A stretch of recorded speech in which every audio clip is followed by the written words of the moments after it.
Have you been trying to get a self-storage loan today?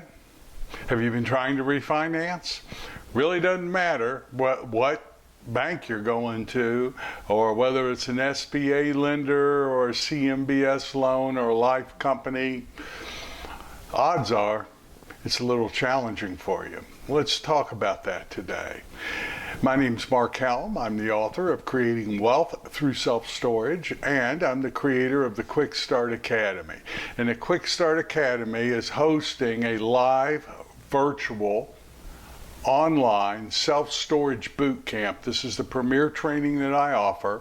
It's March 8th and 9th, 2024, if you're seeing this in the first quarter of 2024, and you can find out more information about it at a link below, show notes on the podcast, or a link in the blog at Creating Wealth Through Self-Storage, episode 409. The Self-Storage Bootcamp is designed to take you from wherever you are today, in today's reality, all the way to putting your first or your next self-storage facility into service.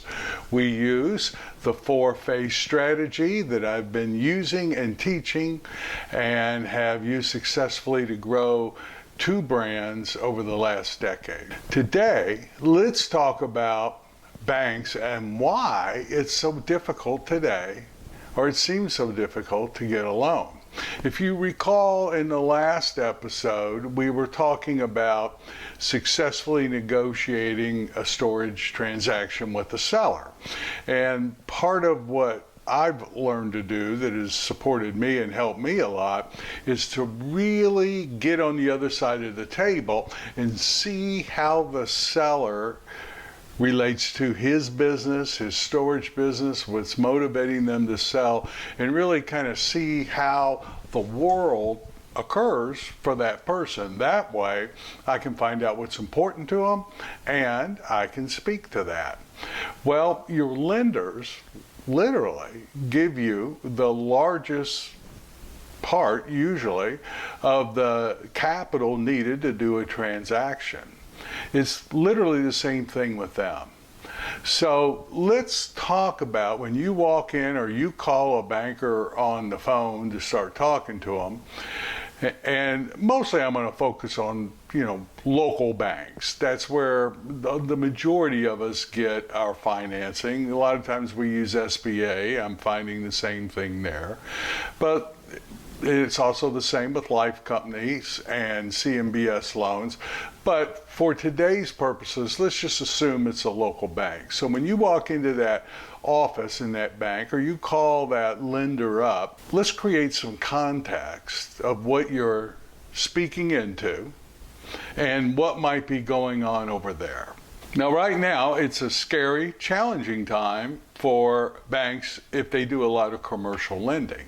Moody's reported that in 2023, of all the office loans that were coming due, and that means the 10-year CMBS loans and usually the 5-year short-term notes that banks hold on their balance sheets where they're lending on office buildings, they found that 69% of the office loans rolling in 2023 haven't been paid, and those loans are still in place. And those can show up to regulators and show up on the balance sheets as troubled assets. It's estimated that in the office sector in 2024, 76% of office loans have a very high risk of being problem loans that are rolling in 2024. Now you may say, well, that's office. I'm in self-storage. Well, let's take a look at what could be going on even in the self-storage space. But remember, these commercial lenders loan on not just self-storage, office, retail, and apartments. And the scenario I'm going to share could equally happen with all of them, even with self-storage. Let's say you're applying for a loan at a local bank. And let's say that bank made a lot of loans in 2016, 17, and 18. Those loans are kind of rolling due now. So let's take a typical scenario that a local bank might lend on in the self-storage space in those years. Let's say a person like you was doing a expansion or conversion, and they had a pro forma similar to what we teach in the boot camp, and it showed the lender that it's going to take a couple years to do the value add play, get it leased up, but when it's leased up, the NOI would be $250,000. The bank loaned 75% on $5 million. Why $5 million? Well, because $250,000 NOI at 5%, $5 million value, and it would probably cost that in 2016, 2017, 75% of that $5 million to buy and do the value add play. And they did it, and they hit the 250. Now, in the next 2 to 3 years, let's say they got the NOI up to 280,000, and now it's 2024. And it's time to refinance. Yes, they thought the NOI would be a little higher, but 280,000 NOI is a 10.69% increase over the $250,000 NOI. Now, this hasn't happened to us simply because when we were running our pro formas, we always used kind of high cap rates on the reversion side, but many people didn't. I've seen a lot of those. Primarily funds. Many fund managers were using 5 and 6 cap for future values. But let's say in this case, it's time to refinance. You got a $280,000 NOI. You've never missed a payment, and you're trying to refinance and put a 75% loan on there. So the banker takes the information, gets your records, calls you back, and says, we can do it, but you got to bring at least $205,000 to the closing table. That owner doesn't have $205,000 that he can bring to the closing table. So what does he do? He starts searching around at other banks. Same kind of situation. Let's dive a little deeper into it. You see, cap rates today, let's say the bank is using a 7 cap rate. A 7 cap rate on a $280,000 NOI is what? Around $4 million. 75% loan on $4 million is $3 million. The only problem is to pay your current loan off, you've got to come up with $3,204,618. You had interest only the first couple years, and you've amortized it 2 to 3 years. That's what you owe. In reality, you're probably going to have to bring more than the 205 because your debt coverage ratio, because of the higher interest rate, is going to be higher. So the bank's going to require you to put more cash in it so you hit the 1.2 or 1.25 debt coverage ratio. Now let's say you're applying at a local bank, and let's say the bank has 4 of these kind of loans. Owner never missed a payment, but the owner's upside down right now. They haven't paid the note off. Regulators are kind of reviewing their loan portfolio every quarter. And it's not that the bank won't loan you money, but by gosh, they're going to make dang sure that this loan isn't going to show up like that. So they're requiring more money down, higher interest rates. This is what you're speaking into when you call up and say, I've got a great self-storage project. Now, one thing, just be aware of it. Now, a couple things that you could possibly do is, one, as you're presenting your loan, I never do it on the phone if I can help it. I always meet in person or set a Zoom call up, or looking at, the pro forma. I go through a loan request for loan proposal. And as I'm going through it, I may or may not say these words, but what I'm demonstrating and showing is, this is this deal. We've got covered the downsides that could possibly turn this loan into like the loan we just talked about.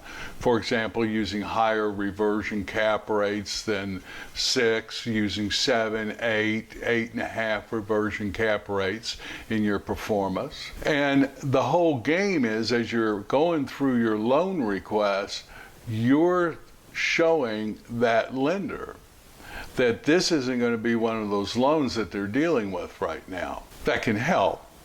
That ain't going to guarantee anything.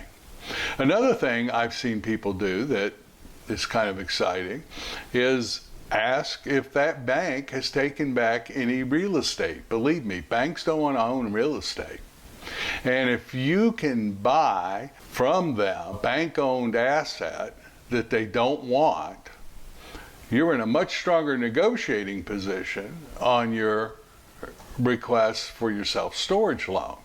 Now, if you're buying one of those assets, yes, you may have to you're doing another deal, you may have to do another syndication or however you do deals. But typically, they took the asset back and they've got it at book value on their balance sheet for what the original loan was, not what the original value was. And then you can very often get a 75, 80% loan against the original loan value. And I've seen a number of these deals work, and I've seen a number of people do them. And if you can solve a problem that your lender's having, they could very well turn around and solve a problem you have. This is a great strategy when banks are challenged. I've seen it a number of times work. So just be aware when you call your friendly lender what could be going on with them.